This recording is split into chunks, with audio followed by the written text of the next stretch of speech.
Please keep silent. हम लोग इसलिए यहाँ इकट्ठे हुए हैं कि मात्र 2 मिनट आप एक बात सुनिए ध्यान से, उसके बाद अंत में आप जो कुछ भी पूछना चाहें बिना डरे बिना संकोच के आप पूछ सकते हैं। देखिए आज वर्ल्ड एड्स डे है, मतलब विश्व एड्स दिवस। इसको आप जब से कभी आप हिंदी में लिखेंगे तो ऐसे लिखेंगे, आप शॉर्ट फॉर्म में इसको ऐसे नहीं लिखेंगे।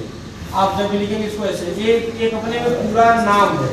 इसका पहले मतलब समझे, मतलब में ही आप सब समझ जाएंगे। देखिए आप बचपन से लेकर और जिस उम्र तक रहते हैं, आप एक प्रतिरक्षा तंत्र को उपार्जित मतलब होता है अर्जन करना, किसी चीज को प्राप्त करना।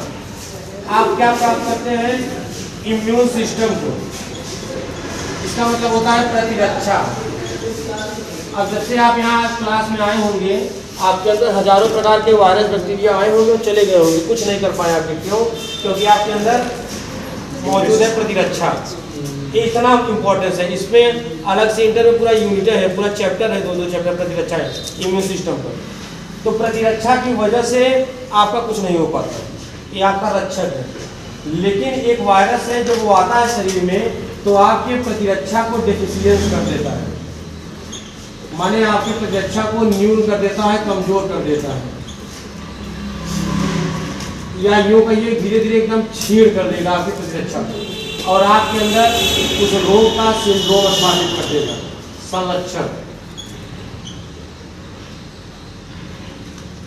तो ये कोई एक ऐसा रोग नहीं है कि एक रिपोर्ट आए जैसे आपकी सामान्य आती है टाइफाइड है, ऐसा कुछ नहीं है।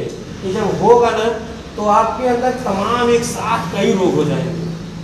क्यों हो जाएंगे? क्योंकि रक्षा कौन कर रहा था? Immune system. जैसे एक घर में अरबों का रखा हो खजाना और कई गनर हो वहाँ पर खड़े हो, कई सिक्योरिटी लगी हो, ताले बड़े बड़े लगे हो, कोई नहीं तोड़ेगा उसको, कोई वहाँ जाएगा ही नहीं। लेकिन अगर कोई आए और सबको नष्ट कर दे और ताला तोड़ के खोल दे तो जो गुजरेगा कुछ न कुछ उठा ले जाएगा। ऐसे ही हजारों बैक्टीरिया आते हैं रोज, ध्यान दीजिए, रोगाणु आते हैं, आपसे मिलते हैं अंदर, लेकिन इसकी वजह से आप जीत जाते हैं। कभी कभी हल्का सा बुखार होगा बस, क्योंकि ये बचा लेता है। लेकिन जब एक वायरस आता है जिसको HIV कहते हैं, क्योंकि वायरस का कोई नाम नहीं होता, तो वायरस जो लक्षण, इसमें इस बात का ध्यान दीजिएगा, वायरस का कोई नाम नहीं होता। जो वायरस के नामकरण की संस्था है वो उसके लक्षण के हिसाब से उसका नाम देती है। जैसे कि यह मानव के प्रतिरक्षा तंत्र को कमजोर कर देता है, इसीलिए एक साथ लिखा जाता है इम्यूनो डेफिशिएंसी। ये मानव के प्रतिरक्षा तंत्र को कमजोर करने वाला वायरस। अपने भाषा में बात करना तो ऐसे याद करो।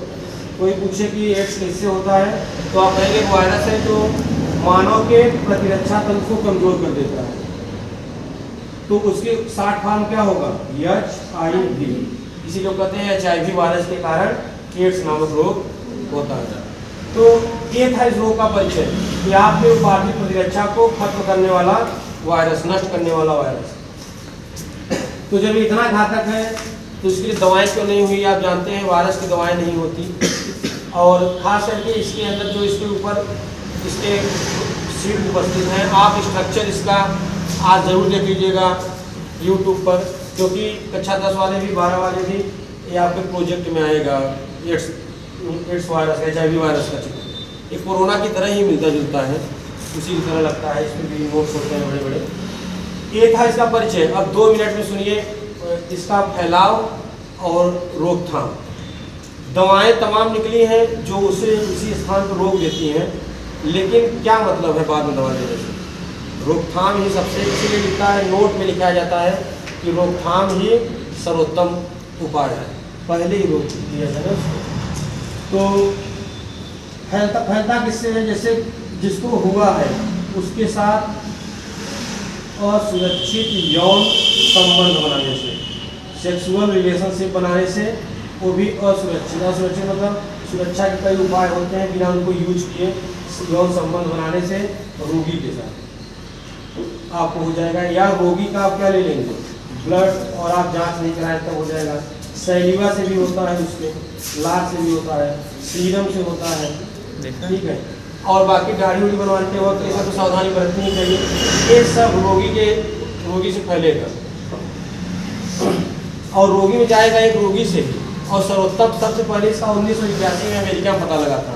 ऐसे कुछ युवाओं का समूह था, अचानक उनमें स्किन कैंसर होने लगे, न्यूमोनिया हो गया, टीबी हो गया, हुआ है क्या है, क्या हो रहा है।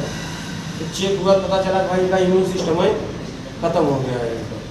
तो तब पता चला कि वो होता है एड्स। तो ये आपके एक इस ढंग से फैलेगा। उपाय यही है, जो इसका कारण है वही रोक दिया जाए तो उपाय है। और सुरक्षित संबंध न बनाया जाए और सुरक्षित ब्लड न लिया जाए। एड्स का रोगी है तो उससे सामान्य दूरी बना के रखी जाए, तमाम सावधानियाँ हैं। और अभी एक प्रश्न कक्षा 11 में उठा कि भाई प्राकृतिक है सब, तो नियंत्रण कैसे रखें। मैं एक तरीका बता रहा हूँ आपको नियंत्रण रखने का खुद पे सबसे बड़ा तरीका। देखिए, आप वर्तमान में थोड़ा सा जब करंट अफेयर पढ़ेंगे तो इतने बड़े बड़े लोग भारत में, करोड़ों टैलेंट बड़े बड़े काम कर रहे हैं और आप सोचिए कितना छोटा काम कर रहे हैं। तो एक बड़ा टारगेट सेट करिए।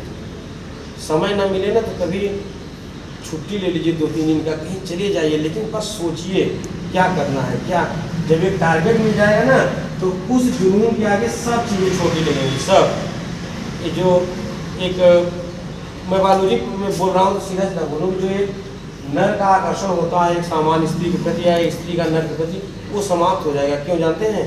क्योंकि उससे बड़ा लक्ष्य मिल गया है ना कि ये पाना है, पाना। जब लगातार उसी पे लगे सब चीज़ें आपको क्या लगेंगी, छोटी लगेंगी। लेकिन लक्ष्य खोजिए, लक्ष्य खोज लीजिए, उसी पे लग जाइए। ये सामान्य परिचय था। अब आखिरी 30 सेकंड आपके, कुछ भी पूछना है पूछ सकते हैं। पूछो जी। एड्स से संबंधित कुछ और तुम्हारे मन में? सर, अगर हुआ रहेगा तो व्यक्ति को कैसे जानेंगे कि हुआ है, इसे हमें आप नहीं जान सकते। आपको पता हो इससे कैसे जाए? लक्षण बता दीजिए सर। हुआ हो चाहे मत हुआ हो, आप हुआ हो चाहे मत हुआ हो, आप सुरक्षित संबंध मत बनाइए ना, किसी के साथ लेन देन जाना मत करिए ना उसके। सर मान लीजिए इसे हुआ है तो हम इससे कैसे दूर बनाएंगे सर? लक्षण बताएं सर। लक्षण जब जान जाएंगे तो अच्छा, लक्षण है तो बताए नहीं, लक्षण तो शुरू में बताए ना आपको। और तमाम रोगों का शिकारी होगा, उसको टीबी भी होगा, न्यूमोनिया भी होगा, कैंसर होगा, स्किन कैंसर होगा, हमेशा खांसता रहेगा, नाक